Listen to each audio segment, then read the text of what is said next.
السلام علیکم۔ ہمارے چینل AS وائس سٹوری میں خوش آمدید۔ سٹوری شروع کرنے سے پہلے آپ لوگوں سے گزارش ہے کہ ہمارے چینل کو سبسکرائب ضرور کریں۔ تو بڑھتے ہیں دلچسپ سٹوری کی طرف۔ میرا نام چودھری عاطف ہے۔ میں پنجاب کے ضلع راجن پور کا رہنے والا ہوں۔ میرے والد صاحب ایک مشہور معروف ہستی تھے۔ میں ان کی اکلوتی اولاد تھا۔ والد صاحب کے انتقال کے بعد کروڑوں روپے کی جائیداد میرے ہاتھ لگی۔ میں نے پیسہ حرام راستے میں اڑانا شروع کیا، مگر حرام طریقے سے کمانا بھی شروع کر دیا۔ میں نے کروڑوں روپے کمائے، کروڑوں اڑائے۔ اسی دوران میرا دل میرے ہی گاؤں کی ایک بولی بالی معصوم صورت لڑکی پارسا پر آ گیا۔ میں نے اسے اپنی دولت اور ٹھاٹ باٹ سے قابو کرنا چاہا، مگر ناکام رہا۔ تو میں نے دوسرا پتہ کھیلا اور اس کے گھر رشتہ بھیج دیا، مگر شومیئی قسمت، اب بھی وہ میرے جال میں نہ آئی۔ اس کے والدین نے یہ کہتے ہوئے مجھے انکار کر دیا، تم بہت اونچے اور مالدار گھرانے سے ہو، جبکہ ہم سفید پوش لوگ ہیں۔ ہمارے اور آپ کے رہنے سہنے میں زمین آسمان کا فرق ہے۔ ہم لوگ اپنی بیٹی تمہارے ساتھ رخصت نہیں کر سکتے۔ میں نے علاقے کے معززین، مقامی امام، مسجد وغیرہ سے کہلوایا، ان کی برادری کے بڑے لوگوں سے کہلوایا، مگر وہ لوگ میری باتوں میں نہ آئے۔ تو مجبوراً میں نے لڑکی کے باپ کو دھمکی دی کہ اگر تم اپنی بیٹی کا نکاح مجھ سے نہیں کرو گے تو میں اسے کسی اور کے قابل بھی نہیں چھوڑوں گا۔ مجھے لگا کسی نہ کسی حد تک میری دھمکی کارگر ثابت ہوئی، مگر میری حیرت کی انتہا نہ رہی جب دوسرے دن مجھے پتا چلا کہ وہ لوگ راتوں رات گاؤں چھوڑ کر کہیں بھاگ گئے ہیں۔ میں نے ان کی کھوج لگانا شروع کر دی اور جیسے تیسے کر کے انہیں ڈھونڈ نکالا۔ وہاں کے مقامی وڈیرے سے مل کر رات کو ان کے گھر کچھ بندے داخل کیے اور پھر کچھ لوگوں کو کہہ کر شور برپا کرا دیا۔ شور مچانے پر لوگ جمع ہوئے، گھر میں گھسے ہوئے بندوں کو پکڑ لیا اور پوچھ گچھ شروع کر دی۔ معلوم کرنے پر ان بندوں نے ہمارا سکھایا ہوا بیان دیا کہ ہمارا تو یہ دوست شہباز پارسا سے عشق کرتا ہے اور اس کے بلانے پر اسے ملنے آیا تھا، اور ہم بہت عرصے سے پارسا کے بلانے پر اسے ملنے آتے رہے ہیں۔ یوں میرے منصوبے کے مطابق پارسا کی پارسائی پر بنا قصور کے بد کردار ہونے کا داغ لگ گیا۔ لوگ پارسا اور اس کے والدین سے متنفر ہو گئے۔ ہر کوئی ان کی فیملی کو مشکوک نظر سے دیکھنے اور طنز کرنے لگا۔ میں نے وہاں پارسا اور ان کے والدین کو اتنا ذلیل کروا دیا کہ وہ دوبارہ کبھی کسی گاؤں میں پناہ لینے کا سوچ بھی نہ سکیں، اور اس کے بعد وڈیرے کو کہہ کر پارسا کو والدین سمیت اس گاؤں سے نکلوا دیا جہاں اس نے پناہ لی تھی۔ اب پارسا اپنے ماتھے پر بد کرداری کا داغ سجائے واپس اپنے آبائی گھر یعنی میرے گاؤں میں آ پہنچی۔ پارسا کی آمد سے پہلے ہی میں نے گاؤں میں پارسا پر لگے ہوئے الزامات کی مشہوری کروا دی۔ اب کوئی بھی پارسا سے شادی کے لیے تیار نہ تھا۔ میں نے ایک بار پھر پارسا کے لیے رشتہ بھیجا، اور اس بار میرے عمل سے انجان پارسا کے والدین نے مجھے فرشتوں سے بڑھ کر درجہ دیا اور میرا رشتہ قبول کر لیا۔ میں پارسا کے والدین کے سامنے بیٹھا سوچ رہا تھا کہ اگر اس کے والدین کو میری حرکت کا علم ہو جائے تو یہ مجھے ابلیس سے بھی بدتر سمجھیں گے، مگر میرے گناہ کا برم رہ گیا اور پارسا رخصت ہو کر میرے گھر آ گئی۔ پارسا کے اور میرے شروع کے 2 سال بڑے سکون سے گزرے۔ 2 سال بعد پارسا نے ایک بیٹی کو جنم دیا۔ میں جو بیٹے کی خواہش دل میں لیے بیٹھا تھا، جب مجھے بیٹی کی صورت میں پہلی اولاد ملی تو میں نے بات بات پہ پارسا سے لڑنا جھگڑنا اور اس پہ ہاتھ اٹھانا شروع کر دیا، گو کہ میں سامنے کوئی اور بات رکھ کر پارسا پر تشدد کرتا، مگر میرے دل میں پارسا کی بیٹی پیدا کرنے کا ملال تھا۔ 2 سال بعد پارسا پھر امید سے ہوئی تو پتہ چلا اس بار پھر بیٹی ہوگی۔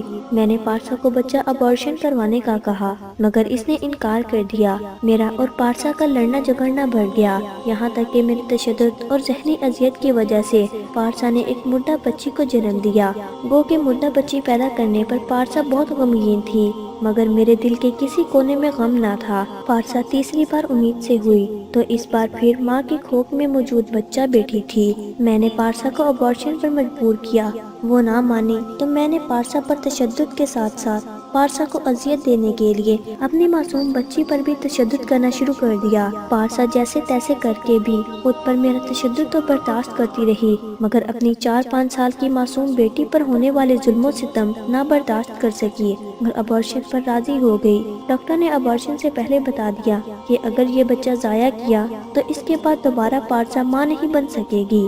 پارسا نے میری منت سماجت کی، میرے پاؤں پکڑے، مگر میں نے بات نہ مانی۔ مجبوراً پارسا کی کھوک ایک بار پھر خالی ہو گئی اور اس بار ہمیشہ ہمیشہ کے لیے خالی ہو گئی۔ پارسا اب حیران ویران سی نظروں سے سب کو دیکھتی رہتی تھی۔ میں لڑتا جھگڑتا، مارتا پیٹتا تو کوئی اظہار نہ کرتی، البتہ جب اسے اذیت دینے کے لیے میں بچی پر ہاتھ اٹھاتا تو دوڑ کر بچی کو مجھ سے چھڑوا کر سینے سے لگا لیتی۔ اب میری عادت بن گئی کہ میں پارسا کو اذیت دینے کے لیے اپنی معصوم بیٹی پر تشدد کرتا، یہاں تک کہ ایک بار پارسا کو اذیت دینے کے لیے میں نے بچی کا گلا دبایا ہوا تھا۔ پارسا بچی کو میرے ہاتھ سے چھڑانے کے لیے دیوانہ وار تڑپ رہی تھی۔ میرا دھیان بچی سے ہٹ گیا، میں پارسا کی تڑپ کا مزہ لے رہا تھا۔ نہ جانے کب معصوم بچی کے گلے پر میرا دباؤ بڑھا اور اس نے تڑپ تڑپ کر جان دے دی۔ اپنی آخری اولاد کی موت کے بعد پارسا بالکل پاگل ہو گئی۔ میں نے پارسا کو طلاق دے کر اس کے والدین سمیت گاؤں سے نکلوا دیا تاکہ وہ کسی کے سامنے رو دو کر اپنی معصومیت ثابت نہ کر سکیں، اور خود دوسری شادی کر لی۔ میں نے دوسری شادی سے تیسری اور تیسری سے چوتھی کر لی، یہاں تک میری چوتھی بیوی نے مجھے نامرد قرار دیتے ہوئے مجھ سے طلاق لے لی۔ اب کوئی بھی عورت مجھ سے شادی کرنے کے لیے تیار نہیں تھی اور میرے دل میں بیٹا پیدا کرنے کی خواہش بدرجہ عدم موجود تھی۔ آخرکار میں نے بازار حسن سے ایک لڑکی کو خرید کر اس سے نکاح کر لیا، مگر اس کے بطن سے بھی اولاد حاصل نہیں کر پایا۔ میں اولاد کی چاہ میں آدھا پاگل ہو چکا۔ بازار حسن سے خریدی ہوئی بیوی نے میری آدھی جائیداد اپنے نام کروا لی، جبکہ باقی کی آدھی پر نظریں جمائے بیٹھی ہے۔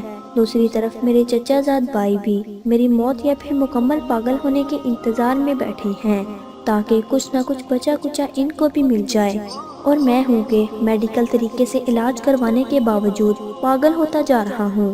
اولاد پیدا کرنے کی چاہ بڑھتی جا رہی ہے۔ وہ لوگ اب میری حالت دیکھ کر مجھ پر کہکہے لگاتے ہیں جو کبھی میرے سامنے نظر اٹھا کر بات نہیں کرتے تھے۔ اب میں چاہتا ہوں کہ صرف ایک بار اللہ مجھے اولاد دے دے، چاہے بیٹی ہی دے، مگر شاید اب ایسا ہوگا نہیں، اور میں اسی خواہش کی تکمیل میں پاگل ہو جاؤں گا اور کسی پاگل خانے میں لاوارث پاگل کی موت مر جاؤں گا۔ میں اپنی کہانی میں ہر مرد کو نصیحت کرتی ہوں، اولاد اللہ کی عطا ہے، اس میں بیٹا یا بیٹی پیدا کرنے پر عورت کا کوئی اختیار نہیں، اور کسی لڑکی کو اگر اپنا لو تو پھر کبھی اس پر ظلم نہ کرو۔ قبرستان میں ایک سفید لباس پہنے لڑکی جو قریب 22-24 برس کی تھی ایک قبر کو کلابے میں لیے ہوئے تھی۔ اس کے الفاظ پہ اس کی ہچکیاں حاوی تھیں۔ بابا، جب سے آپ گئے ہو نا، کسی نے میرے سر پر ہاتھ رکھ کر یہ نہیں کہا بیٹا کچھ چاہیے تو شام کو لیتے آؤں گا۔ بابا، ماں بیمار رہتی ہیں، میں ان سے کیا مانگوں؟ بیٹیوں کی آس تو باپ کے ساتھ ہوتی ہے نا۔ بابا، اب میں گھر پر بھی خود کو محفوظ محسوس نہیں کرتی۔ بابا، آپ اکثر کہا کرتے تھے نا تم بڑی ہو گئی ہو، بے فکری نہ رہا کرو، کہیں آتے جاتے وقت کسی کو ساتھ لے جایا کرو۔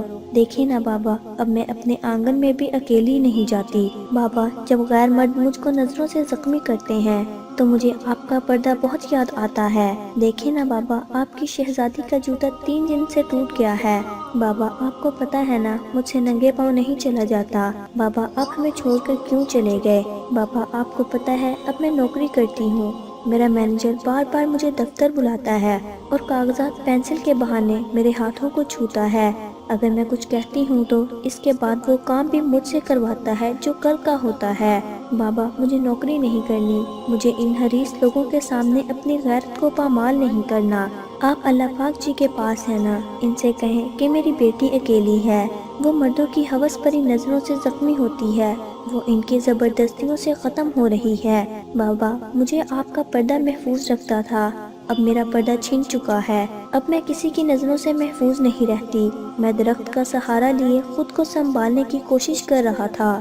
ایک بیٹی اپنے بابا سے معاشرے کی شکایت کر رہی تھی، بابا یہ دنیا اچھی نہیں ہے، یہ اور نہ جانے کتنے سنگین مسائل کا سامنا ہے۔ بابا کی شہزادیوں کو اللہ کا شکر ادا کریں کہ اللہ نے آپ کو نہ جانے کس کس آفت سے محفوظ رکھا ہے۔ الحمدللہ۔